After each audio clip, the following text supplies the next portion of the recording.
Hey folks, heads up, I do announce the next challenge details after the 10 main feedbacks, and additionally if you're looking to improve and want some recommendations, I have a new section on my website with books and gear at brushsauceacademy.com, link below. It's like my dog and two kids against grandma upstairs. I hope the peace can remain civil. Hey guys, we're here with another Brush Sauce critique, and all three of us made it. I have Adam and Jess. Thank you guys for joining me on this month's theme.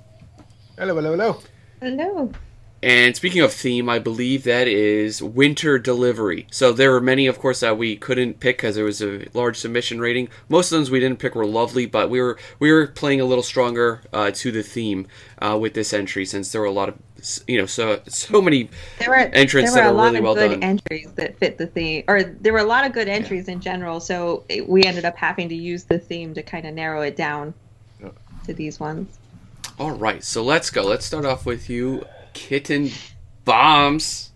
Kitten Bombs. All right, this is cool. If that's your real name, then that's awesome. I want a name like that. Well, I like the color in this. I like the mood. I like the atmosphere. I think this has got a nice, even, you know, finish overall for it. How are you guys feeling?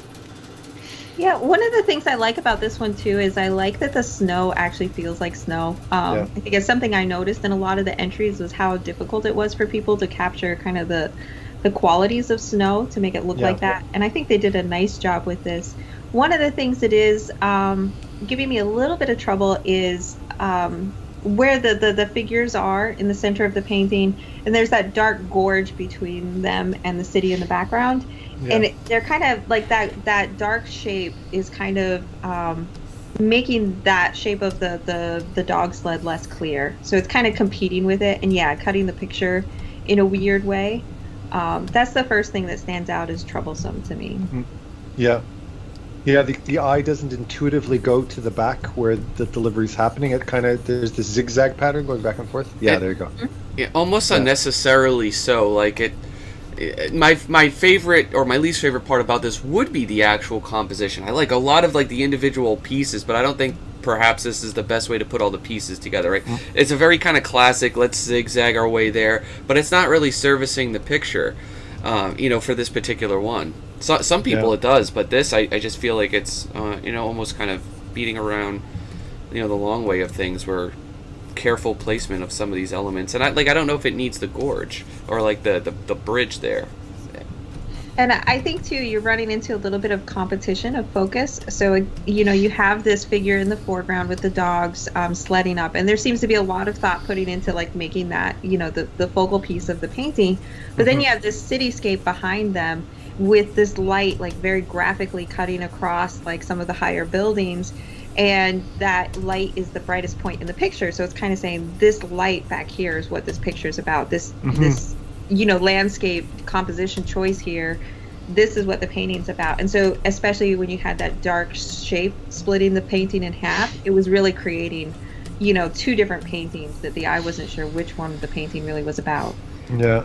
See, this whole shape causes a problem. I would add to that is a very common, something I very commonly see, and I've been guilty of doing this in the past too, is having a close foreground object and something way off in the distance with nothing transitioning the eye.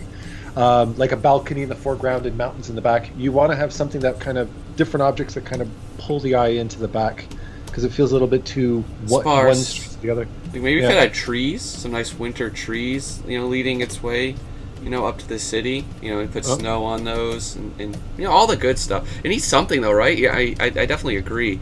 And like, I think having this building this tall with a nice cloud and the highlight, that's also distracting. I probably personally would unify, like if you're going with like a more central composition or even a part of it, I mean, that's cool, but I would grab a part of the city, you know, definitively so, and definitely kind of double down on emphasizing part of that. It's all very equally, I guess, emphasized here. You know, just kind of creating a stronger point. I guess for like some of the things too, that can be like a matter of just, I think it's a little too light too. Like I would add a little bit more contrast overall, like making, and that way, like if you go darker like this, you know, really give that city a presence. It'll still look like, I think it's further back there. Yeah. But you can also then play up some of that majestic winter light theme, right? That's kind of even going on. Like I'd even, if it's a focal point, right, you can go a little bit further with that, and just Night City. Properly light this city up, show loads of different lights, like the little street ones, the ones on the roofs, Christmas display. I don't know if it's a Christmas picture, but displays, light displays, something. So I almost wonder if you can't bring some more of that like cityscape sci-fi elements into the foreground somewhere, like maybe a little beacon or light, something that again like ties that background and foreground together. So there's pieces of that city world around where the figure is, whether it's like one or two things that are on the side of like this trail or pathway. And it also would help repeat some of those colors, those really beautiful pinks and yellows you put into the background. You could pull something forward into the foreground that repeats those colors. Yeah. I felt a little bit too much. It's too much over blue, and it needs a little bit of variety in there too.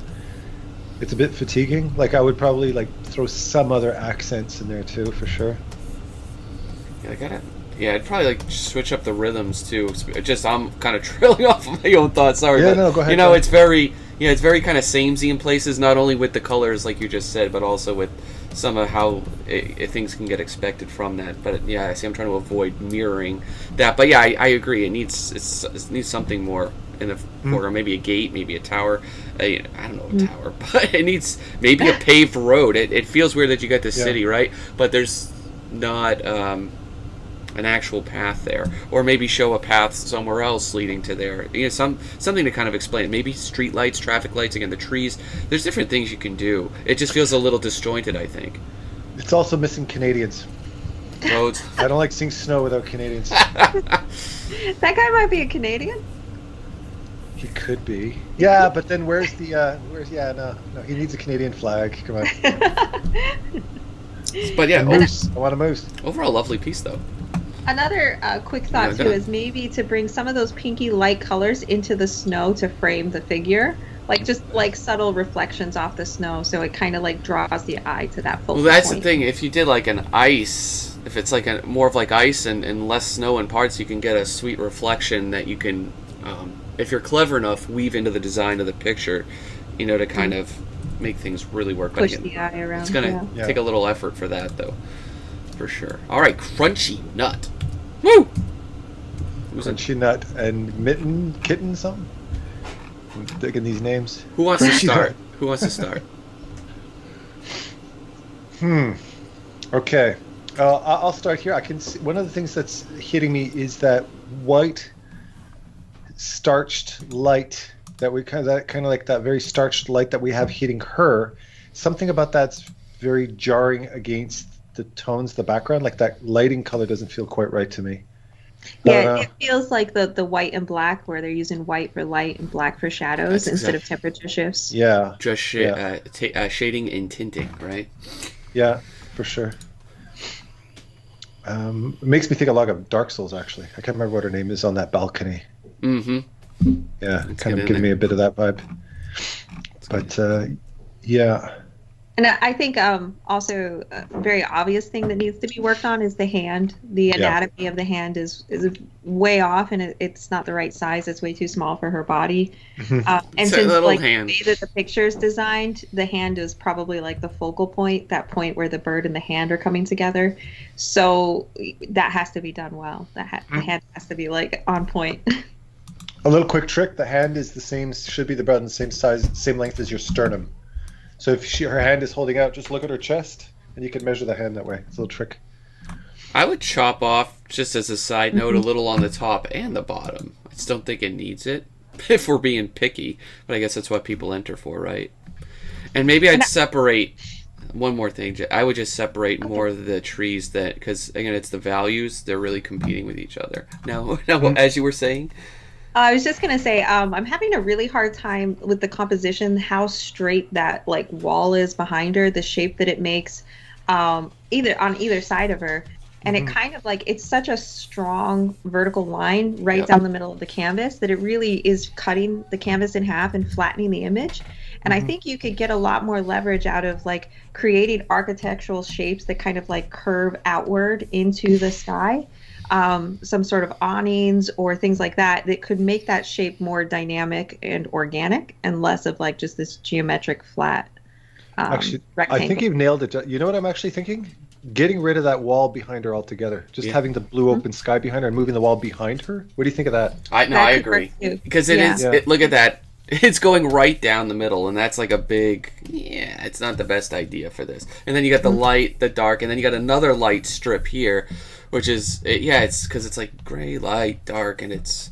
Yeah, just having a blue backdrop. It's just or just bringing it. It needs an angle. Like everything in this picture, for the most part, is either going like that or like this. Like you see, even like an opportunity. It's all going up and down. Where a nice diagonal here or there will go. Yeah, I almost want to see like some curves, like some half circles or some swoopy shapes coming in.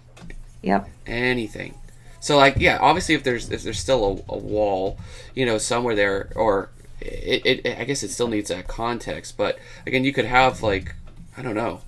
You could bring the solution somewhere like more perspective to it, so you do get an angle, or like a wall that like I guess in the background, right, is like really like going far behind there, even like so again you see other shapes or just to break it down. But again, see, it's still in the middle, so it's still like just dealing with a separate problem.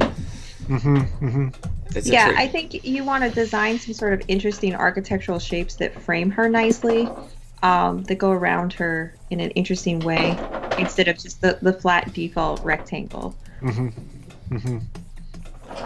Yeah, because you could say this is like sticking out. Or I guess if you were going to do a wall, I just wouldn't put the wall straight down the middle. I would definitely just, even right here, is leagues, more efficient. And then if you could break that line up, I don't know how, like show, right, parts of a wall doing something else anywhere.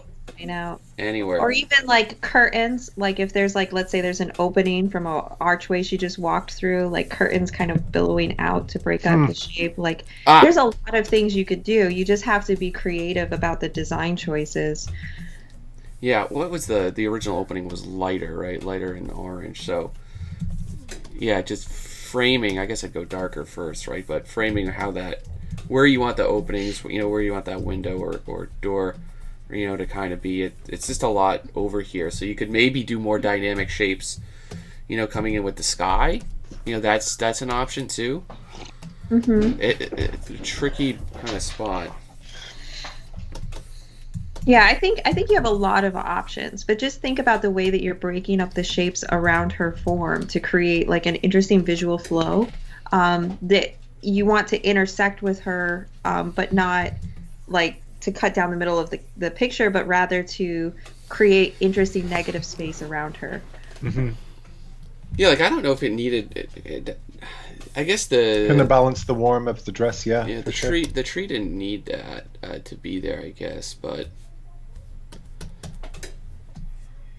yeah, this is just gonna need a little bit of like there's nothing wrong with that, right? Like you could keep it structurally has a lot going for it, but I think we're all in agreement. Like, there's just better ways to say that, like the same image, just like with a more dynamic flow, right, of shapes, and I know just dropping in heaps of purple here, which ain't my intention. I gotta kind of scale that back, but I think another thing about this piece that caught my eye was the surface materials.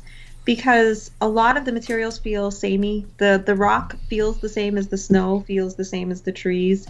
And so you want to maybe do some studies to figure out, what makes snow look like snow? Like what surface properties does it have? How does it reflect light versus the stone that the balcony is built out of? And I think getting those distinctions between the different surface materials will do a lot for an image like that as well. Like the way that light hits off of snow versus the way that light hits off of stone in a piece like this could be really, really beautiful. Yeah. I love what you're doing too with that yellow. Oh, here's another thing. To kind of give her a little bit more life in the cheeks, because she's kind of like the fair maiden type of thing. Since it's cold outside, you can play with that element, give her a pink cheeks, pink nose. Yeah, put a little bit of the element in there just to kind of connect her to the crisp air outside. That could be nice too. I guess, see, like with the trees, since you already kind of have those there, right? Like, again, maybe just doing something more, like, I don't know if it needs all these trees, but like maybe just having like a tree, right here, in which you're, again, coming up with a nice dynamic shape for it that would just kind of nicely fit there. That way you're kind of breaking, and you could always overlap, a few of them. But I'd still probably try to, keep that pretty open for that bird, because you don't want to interrupt that at all. See, something simple like like that would work fine. But yeah, you gotta be careful, like with a few of those things. Maybe you got part of the castle, just slightly kind of coming out, back here, or another shape, just so it doesn't feel very one-dimensional. Or like if this isn't a courtyard or a courtyard altogether, right? You could have like another subtle shape, bringing something, maybe like a future. But yeah, it gets busy, and you always have to weigh in with every piece you're adding. You're again diluting, potentially diluting a lot of the message, and you're cluttering it up. And really, the brilliance with a lot of this is keeping it as simple as you pretty much can get away with. Yeah, it's tricky. Yeah, I'm just like trying to. I definitely would use a lot more colors in the sky too to break up, as I've been kind of dealing with. But yeah, the material stuff, I think it has a lot of potential, but it can definitely get pushed further for sure. Yep, and just think about your shape design, the choices of how the negative space of those shapes add to the image. Yeah. All right, Davy. Lovely. Davy. This is cool. This is super creative. I like this a lot. And the sky, like the way the sky and the light is painted, is really nice. The mountains. Beautiful painting in there. Yeah, that rendering is beautiful. Now I'm looking at the beautiful openness and the space that you gave the main character, the kind of deity in the clouds. Him, the main character, all of that's nicely composed, because we can see his relationship to her, and that he's got the priority. And then you see the woman in the window, and she's smiling, so that works really nicely. The only thing that's feeling a little bit forced in is kind of like those little characters squished under the hut right down in the middle on the bottom. Right here, yeah. Yeah, that feels a little bit crammed in there. And I would maybe break the silhouette of those trees a little bit, that roundness of the trees, just a bit with some huts. So it doesn't feel like just this single swooping line, just kind of give it a little bit more of we can sense the village a bit more, maybe. Are you referring to like this line here? Yeah. It's like doing like a more irregular, because it's quickly village, then quickly mountain, trees, and then mountains. But it's like, again, maybe if you simplify part of that, like maybe just do trees, over here that are quite a bit, taller. Maybe a tree right even here, and then have like a hint of mountains just beyond the trees. Just have a very irregular pattern, right, of what those tree heights are, and right, everything like that. Then maybe see. I don't know how intentful it was too, but this is obviously making a very kind of iconic, centralized shape there. But it's also like kind of a tangent at the same time. So like maybe if the goal is that mountain, and you want that mountain to be in the center, which I mean you definitely could. I don't know if it's helping anything, but otherwise, or maybe it's all an accident in which you don't even really need it. Just remove it.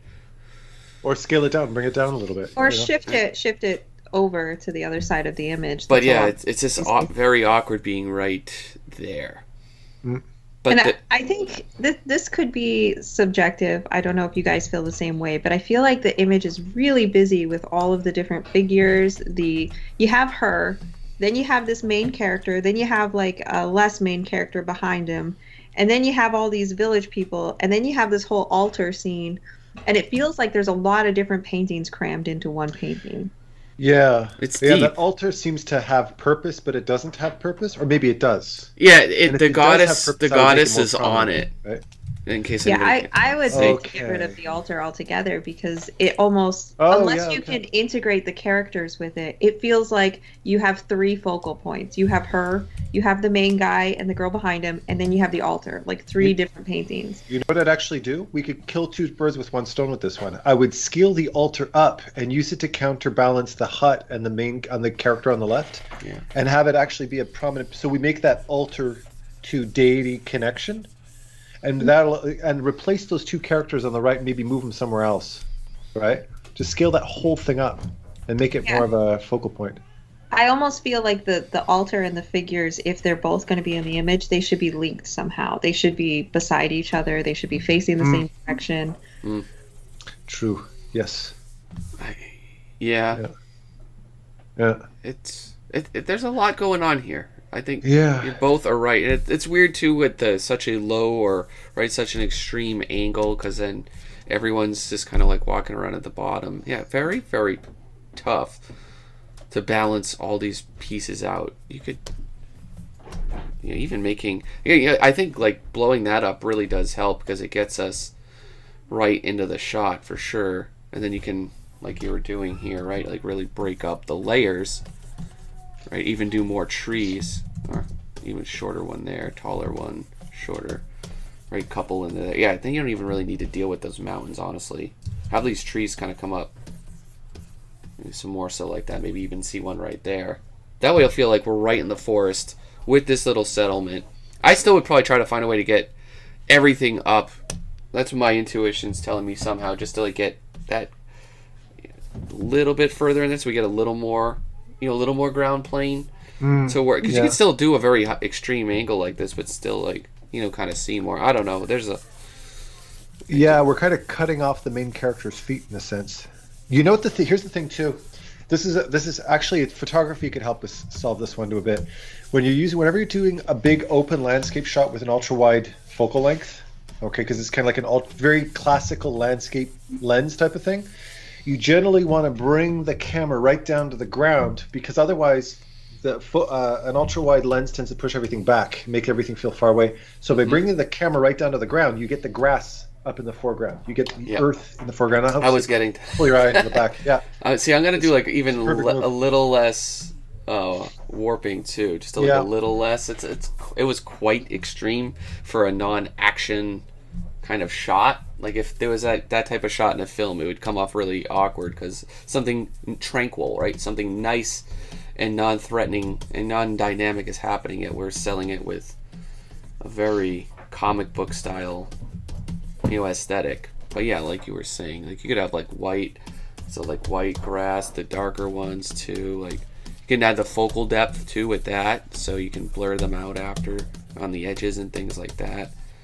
Just add loads and loads of good things in the foreground. Then it will frame. It'll also frame everything quite nicely.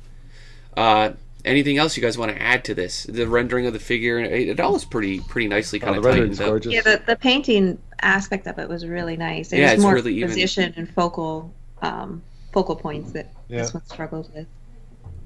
I even love the little detail of the sketch on the altar. I think that's cool. Yeah, very rich here. Yeah, I'd kind of get these trees to look maybe like a little more like that, or unless this is supposed to look more like fall with all these browns and stuff in there, and then I guess the winter's coming. I guess that makes sense, yeah. So, yeah, very nice. Another thought, too, real quick, is I would probably find ways to group things like that figure with his arms up and the girl behind him.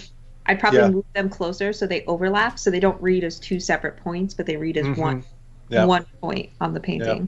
Definitely. Things like that might help simplify. Yeah. Very complex, very cool piece. Yeah. Very ambitious. That was fun. Yeah. Mad Meatball. The Elephant. Woolly Mammoth. This is cool. So he's been captured. He's been hunted. He's got the arrows in him. I didn't catch that from before. Hope they're paying a good price. I mean, that's a freaking mammoth. Yeah. Okay, can I make a first impression? Yes. The main focal point are those guys going right down the middle with the mammoth.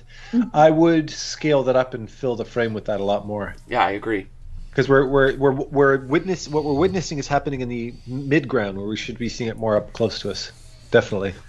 This is kind of what I would do too with it. I would select a bit of a grouping like this to kind of really help this scale of all these components, right? So something kind of like that. And now we could take everything that's important in the shot, right, and really kind of contextualize it. It's a matter of like where you want to shift things, right? You could even take a bit of the HUD out, since it's not where the character's going. You could kind of eliminate it a bit by half cropping it out, because then I know the character on the left is probably a bit more important. Yeah. Well, that's what I was. Yeah. And I would think about finding ways to keep it not centered, so shifting it over a little bit does help. It seems like, well, I get you. I mean, you could do that, but it seems like it's such a central base piece, and maybe just kind of going all the way with it. because it's literally facing us, right? Like if you have it facing us, but then off center it, it seems like it'd have to be then at an angle. Yeah. Which means a complete redraw. Yeah, I would probably suggest putting it at an angle. I feel like you can get a stronger composition that way. Let's say. Yeah. Overly centralized compositions can feel very two-dimensional. You got to watch out for that. Yeah. See, like putting that there. Right. And also, yeah. And I would even say, like, if you were going to keep it central and have him facing directly towards us, I would think about making it a vertical composition.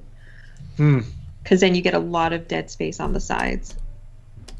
So we got the character in, right? We got these things larger. I do like it kind of beefed up like that. And then I guess with the trees, that's where we're at next.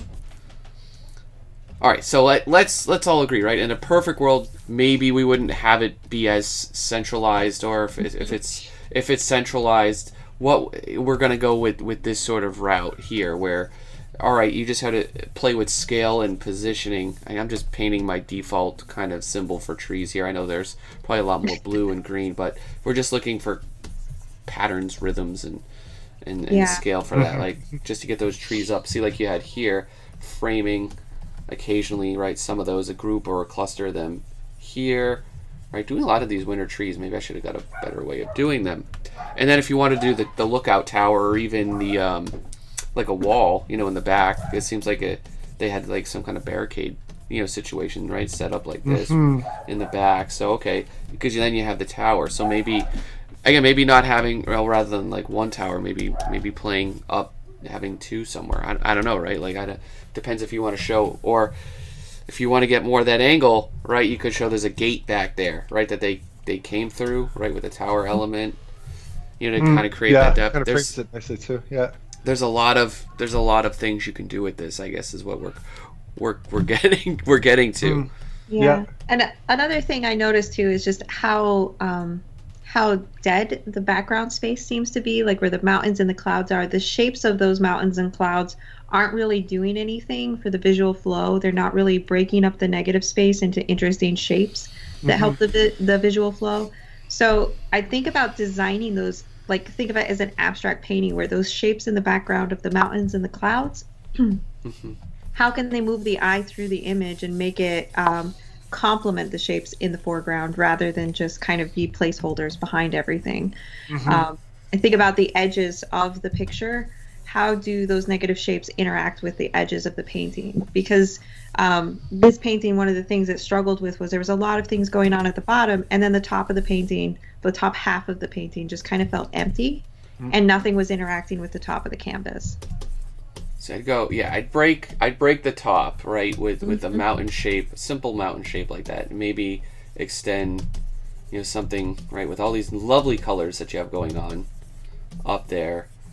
And, you know, break it up with a massive mountain range, you know, some blue, some, you know, like you see, you get like a little shape, right, like a little shape there for the sky. It's just a matter now, okay, you got to make that shape, you know, kind of work and of course look interesting. And then you could have maybe not as many mountains, you know, right over there. So, right, it's a great way to, or a little bit back there to make it asymmetrical. This, or like maybe continue to push this side being into let's say shadow, right, and then this side's got, you know, a really nice asymmetrical lighting where a lot of the light just kind of hits the top of that, right, because you have a lot of shadow kind of going on there too. So that's another way of thinking about it. Oh, there's a lot of options here, guys. It definitely feels, now I feel like I'm more immersed in this story, right? I don't feel like I'm looking at everything far away, so it's kind of, everything feels a little tighter. You see, you still have little huts and stuff back here. Definitely a fan of that. You got your tower there. Yeah, we just want to get the viewer invested right in this. And again, I think the major thing with this is that over half the composition is seemingly about the sky here, right? That's a little more than half, but there's nothing going on up there. So this at least will fill that, bring us in. You could even do this, right, one step further, right? Maybe take like a lot of this and just find a way to even push that, you know, up even more, just a little bit, and then take the fences and up a lot of that. But yeah, very cool. Thank you. Yeah. You know, for your very ambitious piece. Yeah. Richard, how you doing, Richard? I remember seeing this on Instagram. This Yeah. is so fun. I like this. Yeah. I love that. Yeah. I I think didn't get it at first, but now when I saw it close up, all of a sudden it dawned on me what the story was about. It's very cute. Yeah. Yeah, I do like how playful that is. Maybe like I think a bit more of this that does need to be a bit more in focus and have a little more clarity. Like we we know what it is, but it at the same time it just feels like, again, because they're on the same level of plane here, right? This is both mid-ground, foreground, and it gets really out of focus really quickly. And I feel like it's lacking contrast as well. Yep. Everything feels really washed out. Too soft. And yeah, I kind of want to see some crunchy bits. I want to see some true shadows in Give me there. some tentacles to chew on. Yeah, right? Yeah, I feel like, especially like where the boys are, like their legs and what they're standing on, I feel like some of that in there could really come into focus and get some real shadows in there. You know, some occlusion shadows where they're overlapping with the fence, where their legs are overlapping other legs. I feel like if you really bring that area into focus, some of the soft dreaminess of the space behind the fence makes sense, because it's kind of that magical, like, what is happening over there. And it is really nice, but I think it's overdone in parts of the painting where it doesn't need to be. Yeah. Yeah, I'm trying to find like these little, shadow accents, like you were saying, just to like can really play up the depth right in this. Yeah, and I think it'll make it feel more magical when that like fuzzy haze that everything has behind the fence kind of disappears when you get onto this side of the fence. This side of the fence becomes more real. Yeah. There's actually two things I mentioned. One is a comment, the other is a compliment. And the first thing I would say is, just for the tentacles, if you notice, they're kind of like coming off the side of the fence, but you have the boys that are kind of composed there in that nested part of the fence. I was thinking about maybe putting the tentacles out so that they kind of scoop and bowl around the boys a little bit to kind of pull your eye into them. It could create a little bit more of a directional element to go to the boys. Okay, yeah. So having this kind of like that. Think of it as going up in a V shape towards the boy that's turning around looking at us. Yeah, like having something like aiming towards his back. No, either going up towards the top left of the image. Oh, this way. Yeah, there you go. Okay, yeah, that's another way. You could do either or. Yeah. Yeah. Or you could continue to play those out. But yeah, this. Yeah, is but I think the idea though is that the tentacles can go any direction. So use them to frame the image and move the eye where you want the eye to move. Yeah, to your advantage. I'm going to compliment something here, and hopefully everybody who's watching this learn something very, very valuable from this piece. One of the reasons I love Rockwell's work. How much effort the artist put into the expressions. I was just getting to that. Yes. I mean, so good. Like little nuances. I have a 7-year-old boy, and the fact that boy's kind of reaching over and his fingers are gripping around the side of the fence is such a thoughtless, kind of lost in the moment thing for a 7-year-old to do. Or the other one who's flipped his head around so fast that the hat's whipped forward with that real look of like, whoa! I love that. You've caught the charm of these kids so nicely. I love it. I have to say that. Yeah. Very hard to do. 100% yes. I really feel kids in this, which is really nice. And it captures the story, like the magic of that moment for them. Like their expressions are so communicative to see how they feel about this moment. Yeah. I'm basically trying to get a little warmth out of that, because you get this nice glow that's being played up on behind it, and it's like kind of sandwiching a lot of warm on warm. So it's just like even if that had like a much softer, cooler blue, like, and I'd probably just bring that down, using like a neutral purplish blue tone, something kind of like that, just to help the atmosphere, to break up the space, like with some of this readability. See, you don't have to do much, but because you still get this nice light from like off of it. I just wouldn't sandwich it right behind the kid, and then you'll have this light coming from this way, so that'll allow, see, like what you were doing here. If this is like a warm, right, sort of blue, you can continue to kind of play it up from that direction, right, by having, just got to find like the right kind of blend mode, to just get, some of these nice blues and stuff to kind of pick off, from like the side of the character, and whether that's like more of a purple rightish pink, you know, yellow, whatever that case may be. Yeah, but you can get a nice highlight, right, kind of coming off right here by kind of just chilling out a lot of what's happening, you know, up in the sky, like using a lot more atmosphere too, like seeing this that's purple lovely. and you know, And it's bringing some contrast into the image as well to really make it feel more realistic, not so faded out.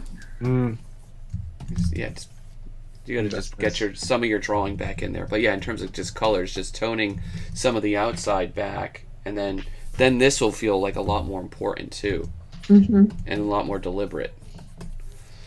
So I'd bring all that up, and then another thought I had was again, the surface textures. I feel like there's sort of like this piece is like 85% done, but you haven't gone in and like painted the fabric to feel like fabric. You haven't painted some of the wood to feel like wood. And it doesn't have to be over the whole image, but I feel like there should be some areas that is more finished and more polished than it is now.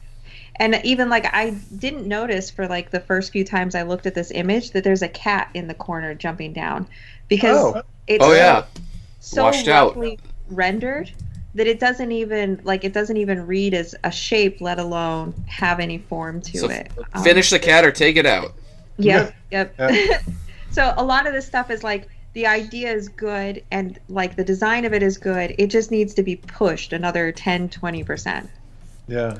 20%. Yeah, like the contrast. There's a couple of areas, like even those little Christmas bulb. Now that you notice that, I'm noticing all the details I didn't spot before. Yeah. It's too rough in places. Yeah. Very good. Yeah, really fun though. Really fun. Arctic Avery. How you doing, Arctic Avery? This is fun. Yeah. Now, we actually had a little debate off before we started this. Not a debate, but kind of discussion about how we felt about anime characters. And it was like, and I wasn't completely against it before anyone says anything from the chat. No. Throw your spears at Jess. I think that kind of sold us on this piece is the fact that there's a nice story and there's a design element in the composition. It wasn't just cute anime characters, but it actually had a really nice story and atmosphere. And meaning and context. Yeah. A lot of thought was put into the composition and the color choices and the lighting. So yeah, I feel like there was a lot of thought put into this piece, a lot of design. Now, I noticed you guys are probably going to notice the same kind of lighting issue we had with the lady on the balcony, right? That kind of stark white light feels a little bit painted on. Yeah. Yep, and the gray and black for shadows when you have the temperature shifts. Yeah. I just don't know if it's even needed on a piece like this. Maybe just do a softer, bright light overall where it's not always about that dappled spackling of the light everywhere where it is overblown. You know, just having nicely painted snow right in the foreground, you know, could go a long way. You know, where you just got like nice blues. You know, is that light or snow? What are we looking at? Yeah, I thought it was just dappled light on stone, but I could be wrong. I don't think it's snow because the snow wouldn't stick on the side. Well, yeah. It's hard to say. No, yeah, I think it's stone. But again, so you paint stone, then you add snow to the stone, then you have some of your grass poking up through the snow. Because they're in their winter gear, right? And it's that time of year. I guess maybe it's not there's flowers. There is flowers here. But it is winter delivery. So they're wearing there's some things. Yeah, see, there's some things to consider. See, as a Canadian, I'm it's making me feel ill as a Canadian. See, flowers in the frost is blasphemy. I'm sorry. No. I nitpick that stuff too, Adam. Like when I'm watching like a sitcom or a show, and I know like even if they're filming on a location and it's supposed to be winter out, you can tell they're filming on a place where it's not winter and they're just throwing the fake snow on. It's like no, like those types of trees would never have snow on them like that unless it snowed early October. That make winter as miserable as it is. Make them suffer like I suffer. Yes. So like even with this, we get sidetracked easily, don't we? I would do there's a lot more. It's like a very stark color palette, right? Like I think we were getting to. There's a lot of flexibility for nice subtle hints of colors. And you could still keep it very desaturated, but choose a temperature range for your lights and shadows. If you choose like a cool blue light, because the sky is so cool blue, and then those pops of yellow from the firelights or from the lanterns and stuff will feel really nice. But then that gives you a little more range to work with, just to shift things a little bit, where you can keep it very desaturated, but the shadows then can become warmer to contrast that blue light, and it'll feel less like you use black and white to shade instead of the actual colors of the space around them. You know what I would add to that? You know, I felt a bit, because there was something odd. There's a couple of things that could help with the lighting. The first thing is that you notice the dappled light, if that is dappled light, should also be kind of hitting multiple surfaces and not just hitting a square spot, because that's why we were confused. So having it hit the pot, having it hit the flowers, and having like some warm light on the flowers from that same patch. The other thing is, in the sun, in a brightly overexposed bright shot like this, you're not going to see a glow from a candle. Yeah, you're definitely not. It's too bright because the sunlight's going to be overpowering it. So at most you might see a little bit of the flame, but that's it. You won't get a glow. It's in a lot of these cases a little too much. You'd have to, like, you know, really just paint that back. Add some of the wintry, frosty, you know, kind of colors to this, right, as well. It's a good material study here. You got stone, you got trees, which the trees are probably one of the better materials I think you nailed, you know, on this. But yeah, see, like this is just too much for something like that. And then even for the sky, a lot of it, I would say it's still a little overblown. Like even like for a sky like that, I'd probably at least go couple grades darker. You know, like something probably more like that. But maybe that's just me. Because like you can still have a lot of range to flex with your highlights and stuff, even if you do go a little bit lighter. I was looking for an example. I didn't see it. Like just like you know what I mean? Like for a winter sky, nothing says like a nice winter sky, like a nice or especially for an anime style background, right? A freshly blue, you know, there you can, the white everywhere else will really pop, you know, as well. So I'd probably go down to like something that either has more saturation in it, and then I'd subtly shift to the cyans, you know, as you get to the bottom. So right, you want to mix and blend these out, you know, till they, you know, have that full range in there, and then you can use the white to your advantage, you know, everywhere else.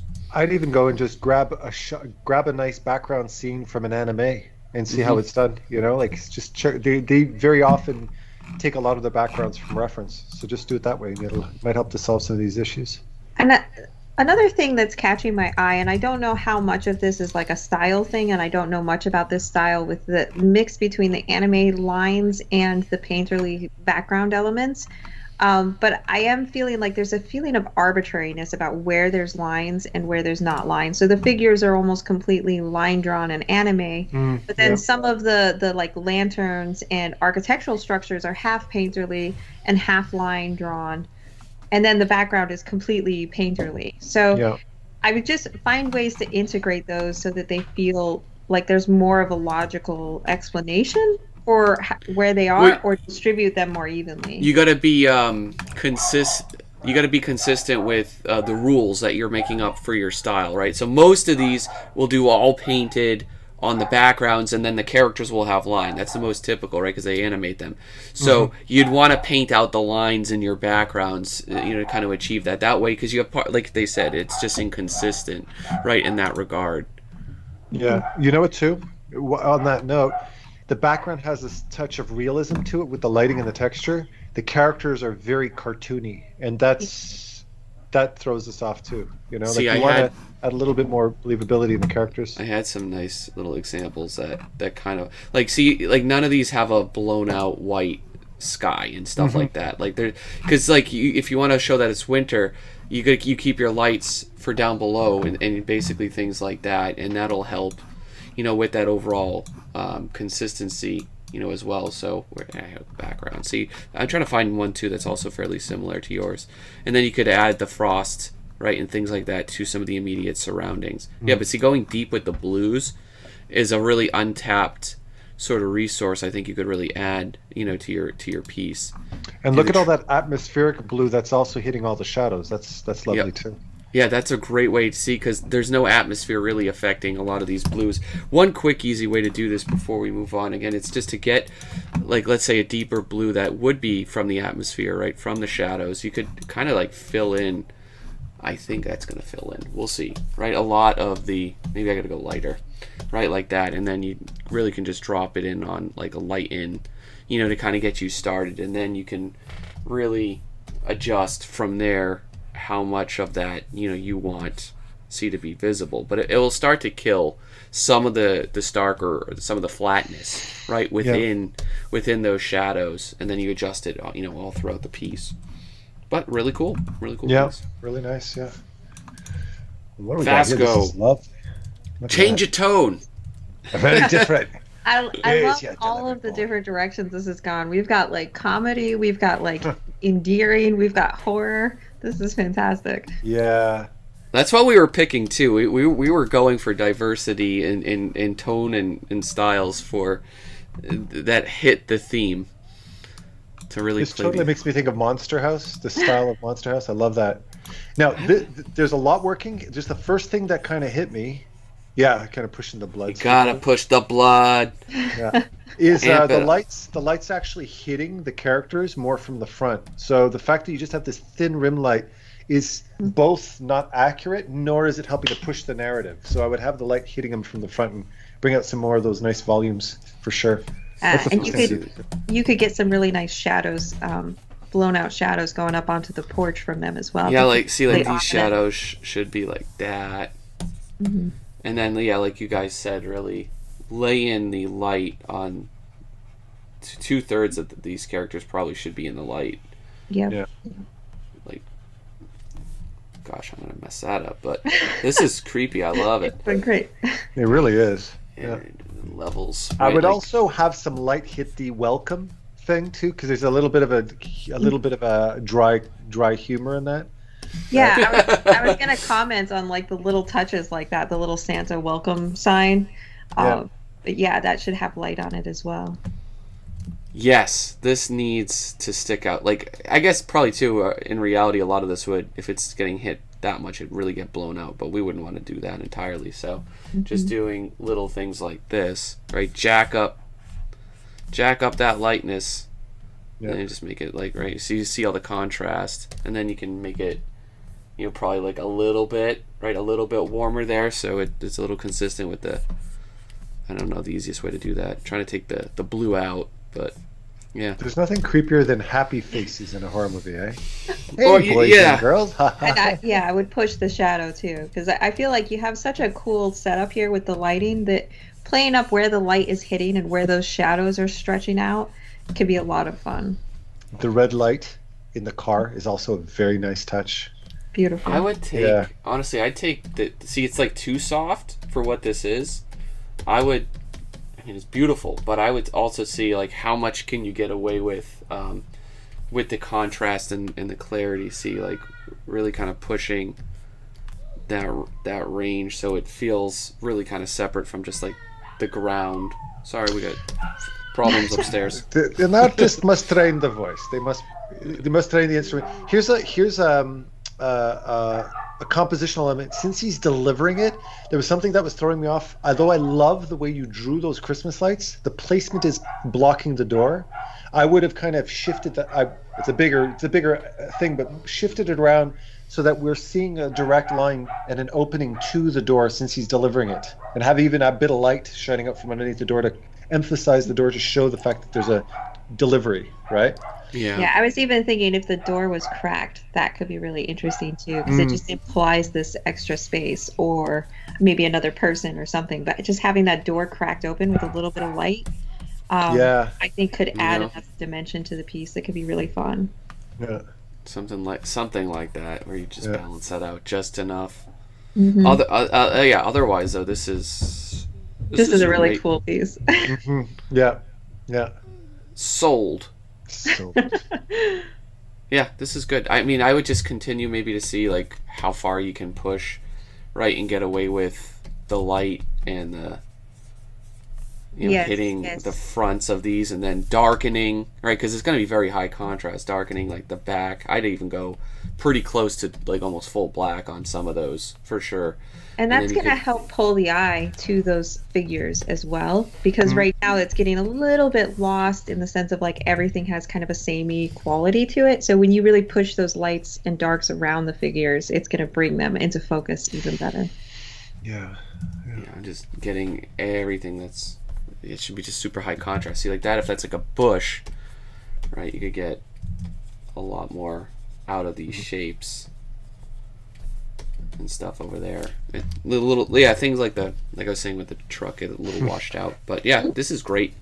Go. Very cool. Like it a lot. All right, let's go with Albino Croc. Very interesting. Yeah, this is interesting to say the least. It's kind of it stands out, from the pack in ways. I liked it. Almost felt like it had a calligraphic quality to it. The way that the shapes are designed, they feel like it feels like a very like interesting illustration style. For some reason, it's making me think of like Japanese calligraphy.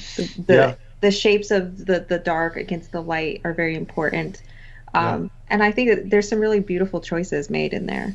Yeah. I think this is really going in a lovely direction, and I to mirror what Jessica's saying too. There's the style is really lovely.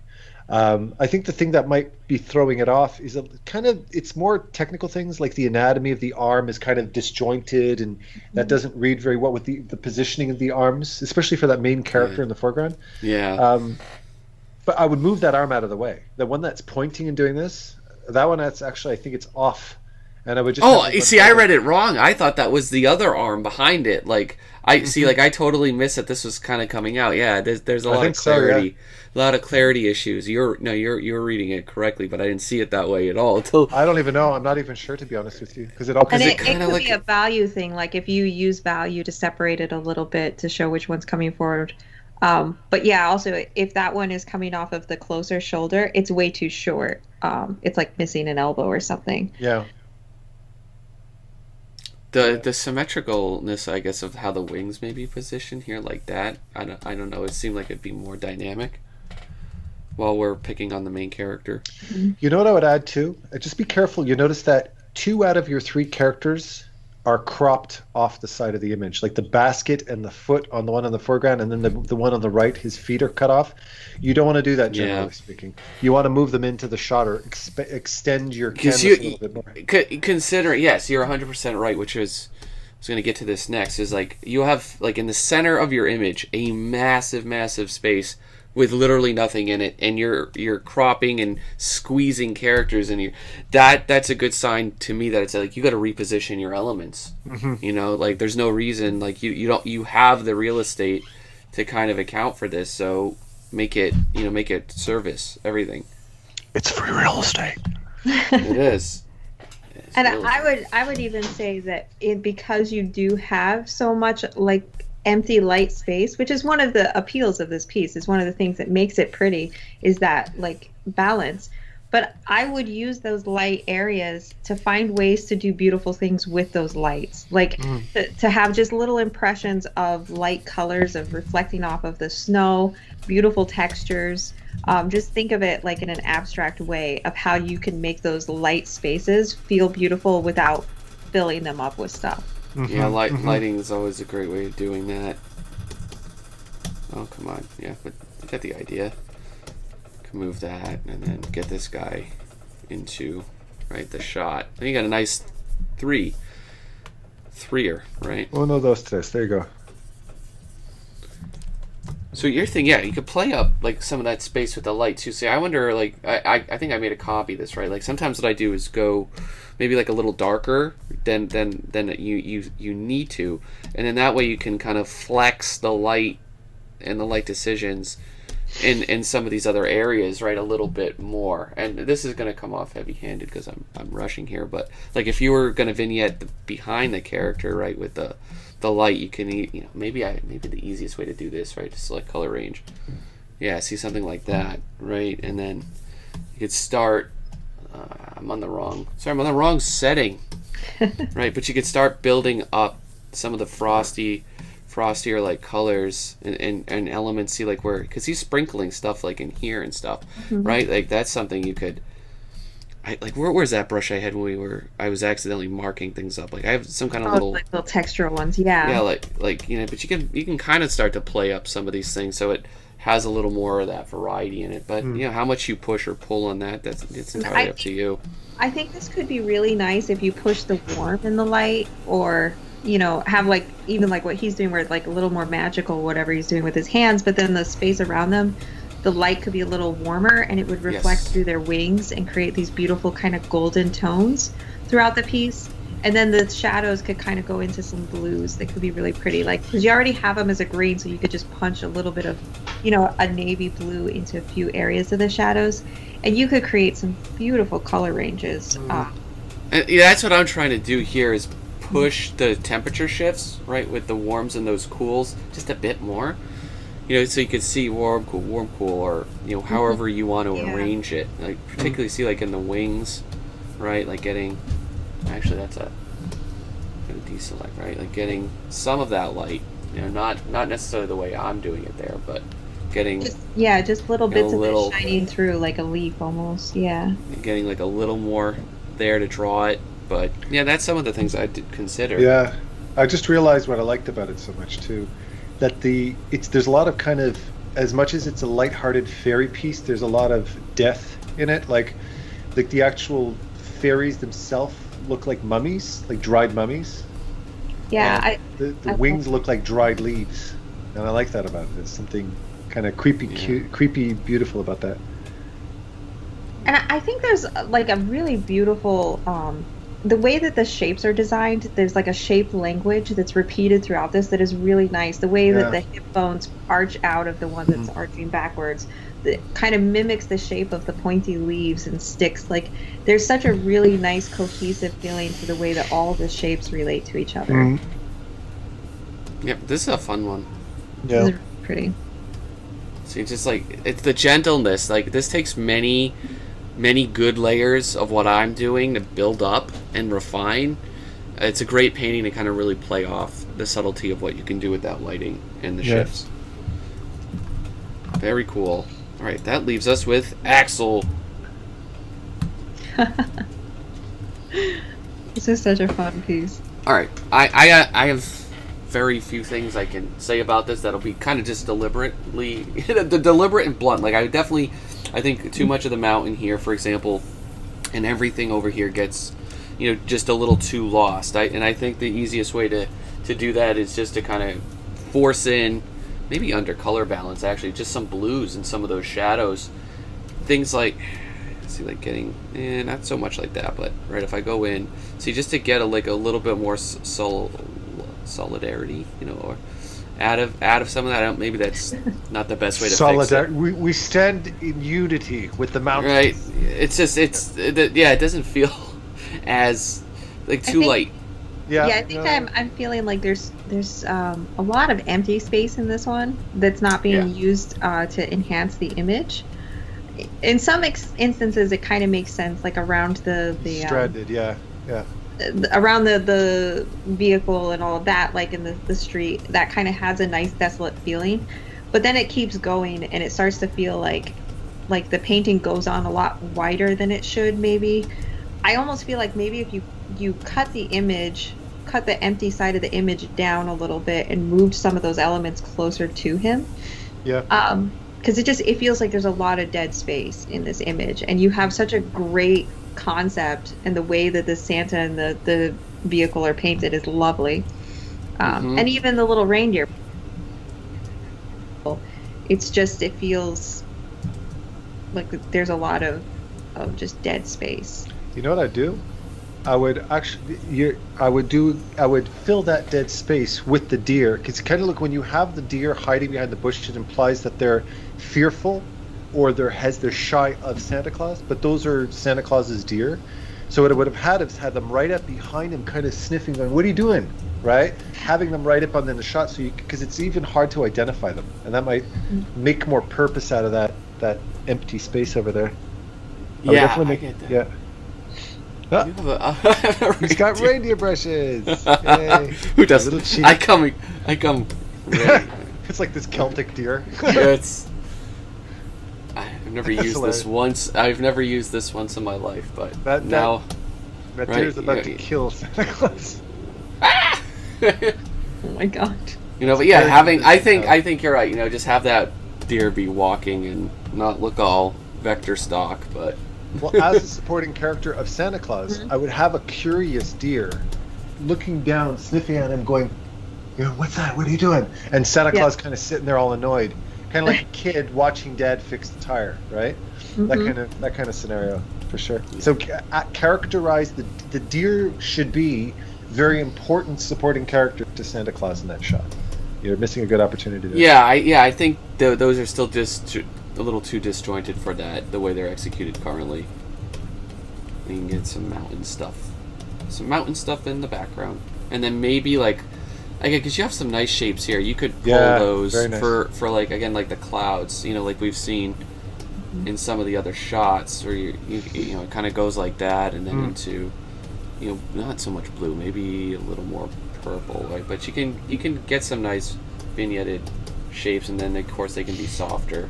The further they go out over to there, just to fill it with like a little something, and then just blend it right out to, well, have a nice variety, which I'm poorly kind of showing here, but it's probably too yellow. You need a little bit more oranges and things like that. But yeah, this is a really good image. It's a fun piece. So you can get these shapes to complement the van, the truck. I love that style too. Very, very well. Santa's modern sleigh. That's awesome. Oh, cute! I didn't get that. see that. I didn't see that either. Yeah, I did get some of those trees a little taller. See, like these ones. I like these trees over here, but I'd probably like just bring them up like a little bit more, heck, even a little more, a little darker, too.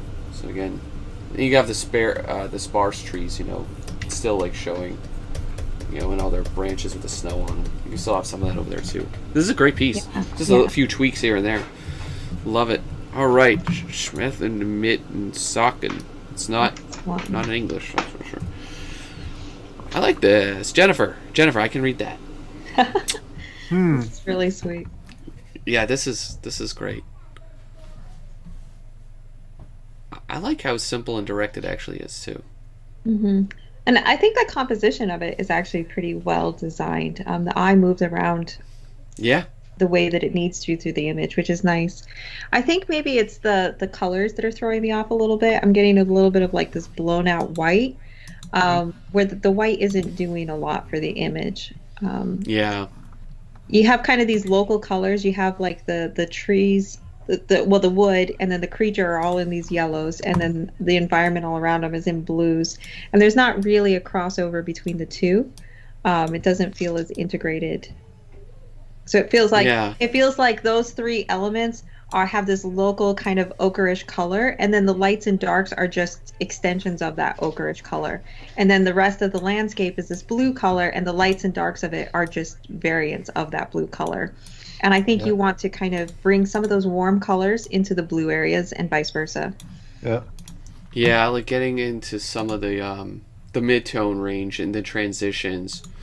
Like, that's like this range here that I kind of grabbed. That's where it needs a little more. I'm just playing with this.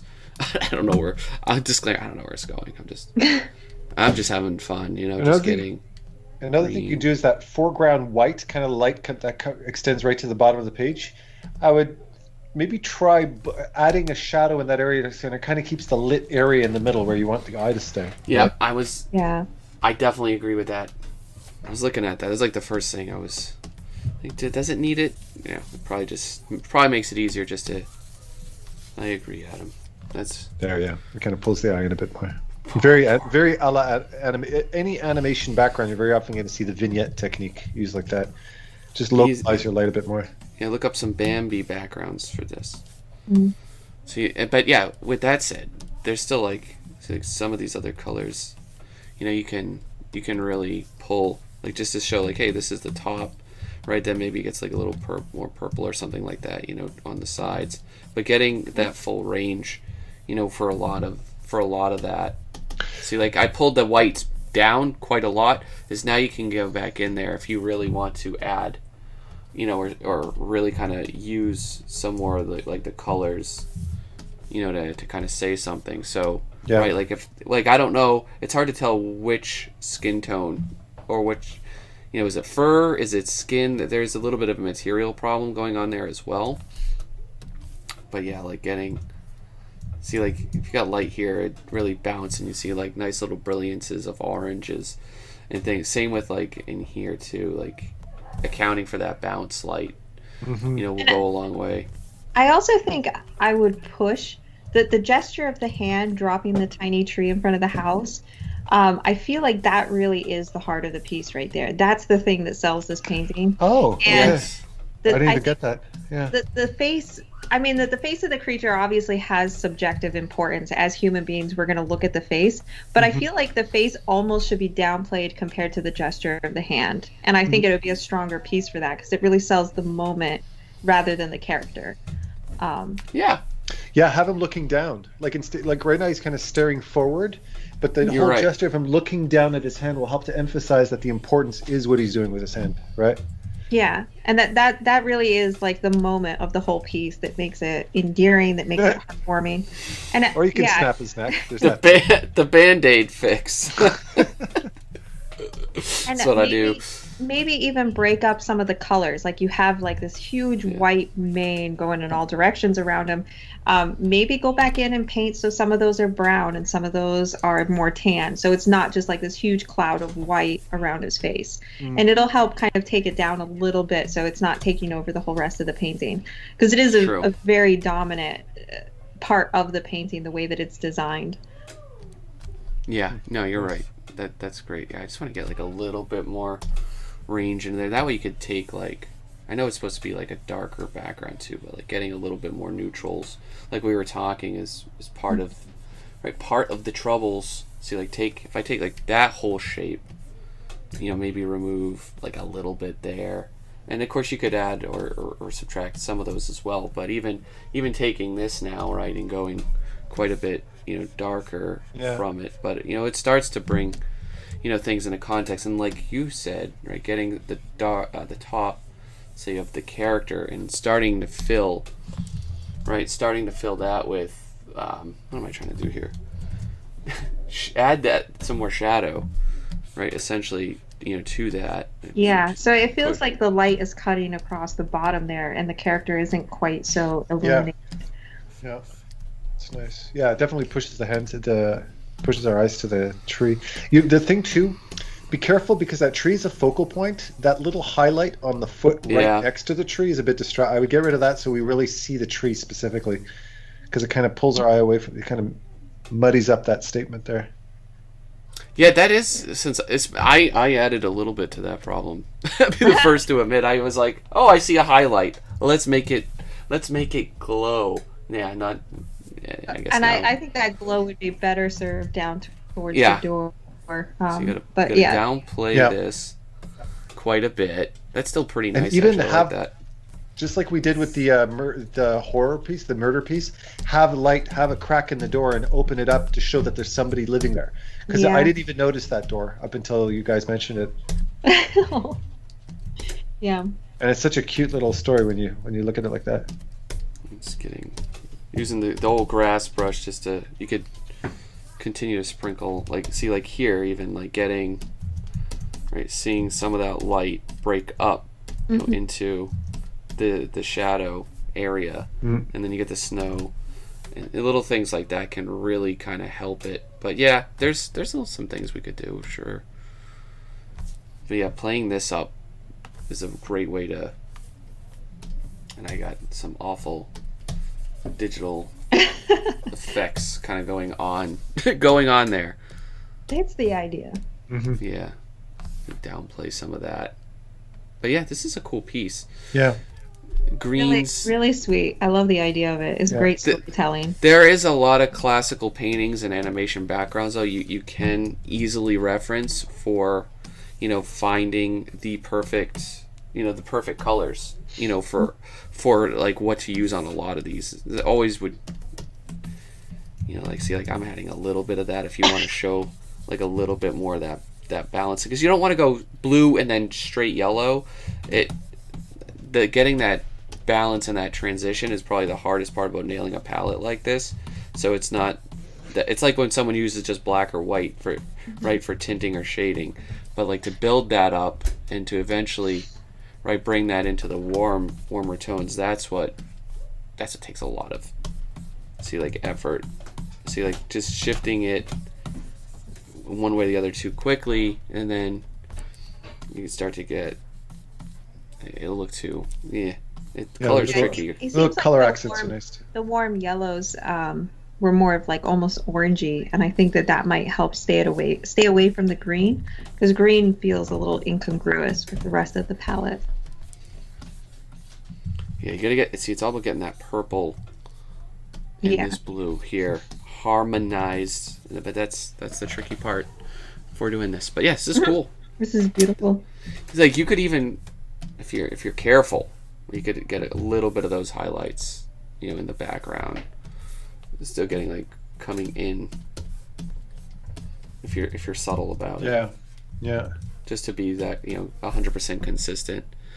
Actually adds a lot, that little accent. Very cool. All right. Folks, we had a very special month. We were all agreeing. All three of us agreed in the order that we favored them. So our favorite unanimously was Vasco's horror piece. What a great idea there. And then Richard's, and then Davies. Awesome entries, guys. Yeah, and it was a lot of fun. Yeah, they all were so great at capturing a story, at capturing a mood. Just really beautiful illustrations. The ideas that they conveyed in them were just really creative, clever interpretations of the prompt as well. Yeah, as well as the beautiful painting. Yeah, very different genres, all kind of playing up the same theme, which is awesome. Like equally strong styles and approaches, but very diverse. It was a lot of fun. It's very hard to choose, but I think we all agreed on it for sure. All right, guys, thank you. This was a lot of fun. Thank you guys for joining me. And again, you guys can get links for my stuff, for their stuff, all below. Let us know what you think of your favorite entries and which ones you guys would have picked, as your favorites. So yeah, take care, guys. Take care. Bye-bye. All right. And so this month's challenge is going to be titled Big Trouble in the Hot Sands. Now, this was originally going to be a Dune-themed challenge, but I thought this is a little more kind of creative and a little more fun take on this subject. So what I want to see is obviously some kind of sandy environment and some kind of portrayal of what is trouble. Let's look at the categories as it could be some kind of power trip for religion, perhaps some kind of environmental struggle, but it should portray what this trouble is. All right, so feel free to approach that how you want. Let's make it due March 1st. Hey guys, this is the section I'm going to go through, just give a little bit of input on these. There's a lot. I'm going to do my best to kind of keep these swift, and I'm going to continue to try to do these as long as my schedule allows for it. But God forbid if I'm super pressed for time, guys, please don't be too off put if I don't get to do these extra add-ons. Alejandro, cool idea. I think it's just a weird bit of a mix of numerous things. It's having Santa come in like that, I guess it just kind of misses that context, like perhaps why are they jumping in over his traditional methods, it's weird things like that. But structurally it needs a lot of polish. It's I know it's a sky image, but getting a little bit more shadows and light and playing up with the variety and the rhythms and the design, I definitely think could push it further. And this is a great piece overall. I don't think it's necessarily like the best fit for this challenge, but it's it's well rendered. It's fun to look at, and it's well composed and balanced. And I think maybe just working on a little bit of the awkwardness of like the short, the foreshortening of the hand, getting that quite a bit like larger and stuff, will help fix that up quite a bit. But yeah, overall, I like it a lot. It's cool. It tells a unique story. I guess getting the relationship between these characters a little more established would definitely help it out. But yeah, keep up the great work. Arboyo. Okay, so this piece was just, I guess, kind of confused all of us when it came to picking them. You know, just given that it's got Overwatch characters in theme. I know we didn't deliberately say not to do fan art, but we were looking. The entries that we chose obviously really embraced the different spanning genres and creativity for the theme. So I guess we're just looking for a little more originality in that regard. But structurally, it's really hard to read. If you take the colors out of this, you know, make it really small, everything's kind of just fairly neutral. It's hard to kind of distinguish certain pieces and aspects of it. The angle's kind of weird. Some of the positioning of the characters is a little less than ideal. Like even some of these shots down here are a lot more readable due to their structure. So I'd consider just kind of thinking about that for the next time. Hey, Bernard Pope, how you doing? So, yeah, this is super interesting. I think a lot of it is just kind of like the weird kind of framing of this, I guess. I mean, it's well rendered, right? Well drawn. But, like, I guess we don't really... It's a hard sell for this height, you know, being really far up here, being maybe so close to the character. It's just, I don't know, I guess compositionally and structurally, it's not like the idea is bad, but I think there might be a better way out there to better sell this image. But again, good use of drawing, good light. Maybe it's something with the blue and the depth in it. It's just not kind of syncing up yet. Communities, this is just a little bit too rough, you know, overall for what we're looking at, and everyone else. That this is a comment I'll say in a very generalized way. Or a lot coming up, because a lot of the ones like this that we didn't choose, they're just, it's very kind of that scratchy, rough, chalky, heavy-handed brushstroke. It lacks a little bit of that finesse and finer tune. Look at artists, for example, like John Park. You'll see there are aspects of what you have here, but there's a lot with there's a lot more control in how it's executed, for example. Hey, Cyan Lil, thank you for your submission. This is a cool idea. Again, it's just a little too generalized in the shot and the framing of this. Like, it could be a lot more powerful, a lot closer to the ground, perhaps higher than the, you know, around like a mailbox sort of level. And then again, like I just said, this is another one where the brushwork and stuff, it just needs more time. It needs a little bit more practice. But again, the idea is lovely. The composition, I think, might be just a little bit too big even for what you're trying to show. I think you could definitely pull things in. Hey, Cypher, how you doing? Nice to see you back. Again, this is a lovely idea and image. I think it's a balancing of the color and use of light in this. It has a very kind of flat and stiff sort of execution to it. Compositionally, maybe this takes up maybe a bit too much. It adds a very kind of flatness, you know, to it with that. It doesn't necessarily feel like it's all round or that they exist in a three-dimensional space. Donnie, how you doing? Donnie, we loved this one actually from like a compositional, you know, perspective and everything. It's a beautifully composed image. It doesn't tie to the theme as much as we were looking for personally, but I think, you know, like a little bit of rendering, a little bit more tweaking of the light and the values on some areas, and rendering up of the individual materials a little bit further will really make it on point, because it's beautifully drawn. You already are developing a really nice, clean style.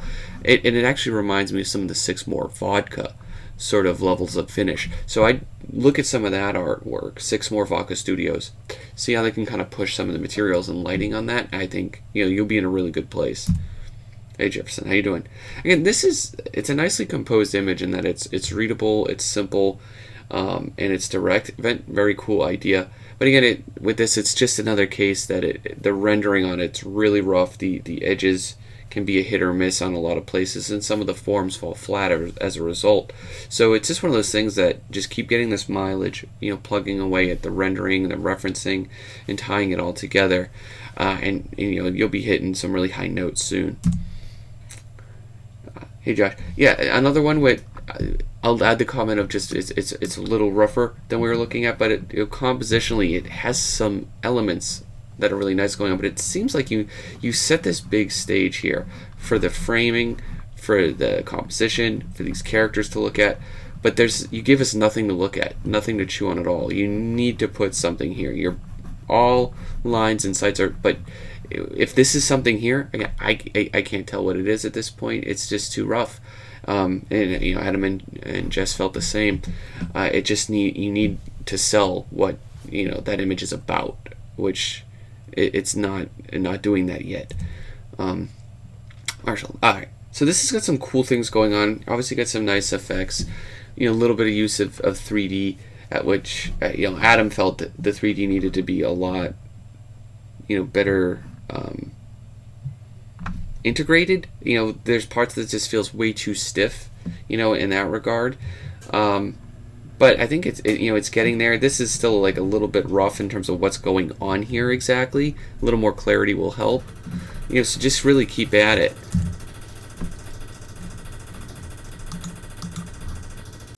Hi, Mace. Thank you for entering. I like the setting of this picture a lot. I like even the moment of what's kind of going on here. This is a very kind of comfort sort of scene that, you know, I would love to paint something like this myself. The thing is with this, it really needs to contextualize what it is about. A large part of this image is about this expansive environment underneath the bridge here, right? There's nothing happening essentially in like 85% of this picture. We're so far zoomed out. The characters are so tiny up here. They're pushed way to the top of the canvas. I could think there's at least 24 better compositions to show this moment than this one. So that's what it really did it for me. Also, weird little things like, you know, why are the lilies so bad? Is this like an extra, you know, ordinary sort of setting and world? I mean, it starts to kind of invite those things. Also, that the bridge's material kind of looks more like a kind of like a dragon, part of like a gator. Some of the materials in it need some work, but yeah, it's this like the colors in light in this are really nice and comforting, but it's just a lot of the compositional stuff. All right, hey Moogle, how you doing? This has got a nice, you know, composition overall. Really cool, fun colors. Overall, nice shapes. A little bit more cleanup would do this thing a lot of justice, and also getting some, you know, really playing up that subsurface scattering that's going to be happening when that light passes through the ice. You're going to see a lot more greens, you know, like teals, and a little maybe even ceruleans. Just kind of like the brilliance of that color passing through it's a bit of a missed opportunity here, and also a little more clarity. I guess maybe we can see there's like a candy cane shape and the heads. But I don't know. It's good. It just little things around the edges could definitely make it a lot better. Hey Nathan. So this is cool. You know, a fairly straightforward image. Parts of it, like some of these buildings here and stuff, they feel like a little on the flat side. You know, a lot more textural work could definitely, you know, help to improve this. Breaking up some of these shapes, like the scale of the windows and stuff. A lot of it just feels a little unreferenced and just too big or too small, or, you know, like it's just like a lot of weird, like the proportion on part of the characters feels off, and then like the rendering of the metal. I mean, you're getting there, right? I get it. You're here learning, and that's great. Just keep at it, but yeah, keep in mind of what the light is going to do with some of these. Like there's no occlusion or shadow, you know, on that side of the wheel. You know, there's no cast shadow. You know, going over there, having like a weird square light here is really distracting because it's just there. You know, it doesn't seem that plausible in this case. But yeah, just, you know, kind of keep working on these fundamentals here, and I think you'll be in great position.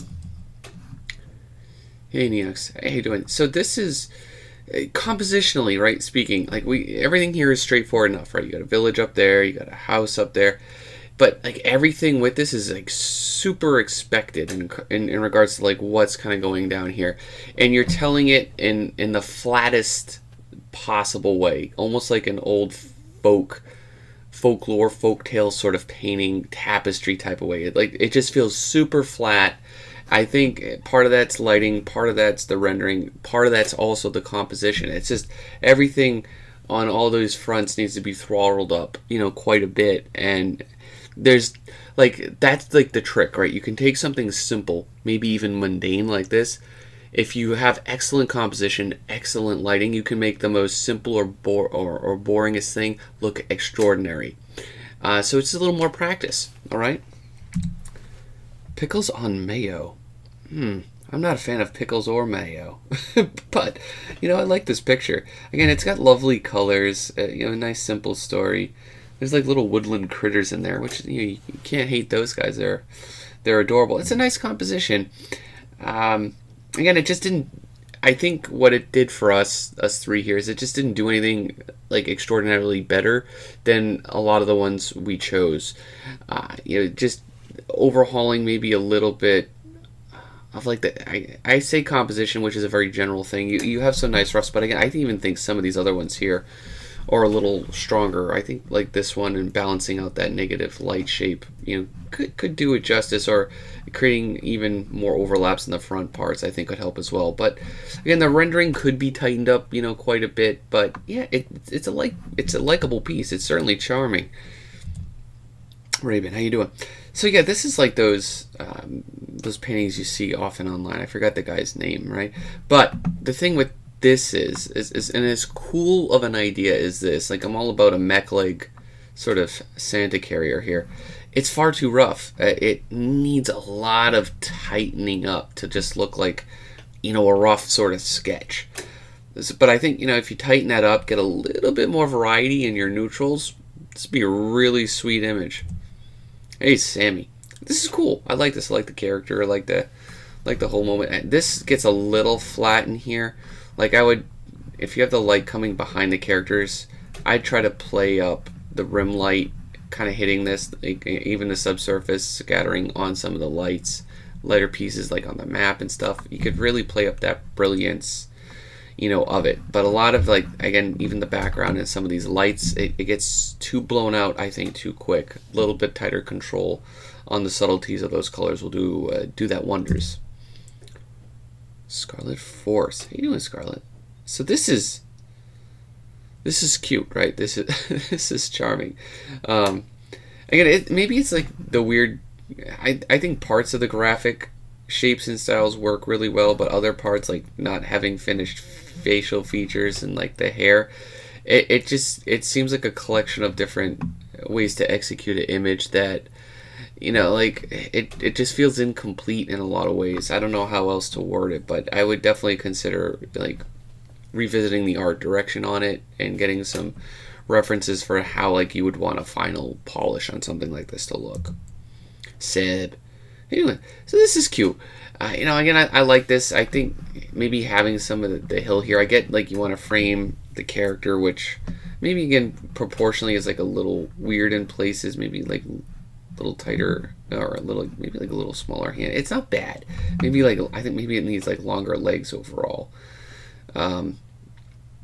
And again, really clean shapes, which is great. You know, it works, but I think just having the setup with the character here, like where he's hiding, you know, what he's doing up here for the postman, like maybe there needs to be mailboxes here. It seems like a little disjointed in places. Vatacori, how you doing? Yeah, this is cool. Again, a very kind of traditionally set up image here. This house needs to be like over here. You need to darken it. We can't see it. I didn't even know this existed the first time we were looking at it. It can be that quick. You have 3 seconds to capture the audience's attention, and I think a tighter value structure on this, as well as balancing out how the light is hitting some of these snows. Again, it gets blown out pretty quickly with it's lacking a lot of the subtleties and the shadows there. So again, the brushwork is going to need a lot of work, as well as like the scaling of like the trees and the bridge, and just a lot of little technical hiccups here that are holding it back. Woody, really cool piece, Woody. I don't think for us three it fit the challenge in certain ways they were looking for. Again, overall, you know, it's definitely one of your stronger pieces, no doubt there. It's just, you continue to work on, you know, you're getting much better, right, with the shapes and edges, which is always great, but there's still parts of it, and again, mainly the materials that feel all very similar, all very samey, right, for lack of better words. And then there's parts of it too that still feel very muddy and unfinished. Again, I think simplifying some of these shapes and forms back here, maybe even losing this tree, you know, I definitely think it'll help it a lot. But really cool. Thank you guys for submitting.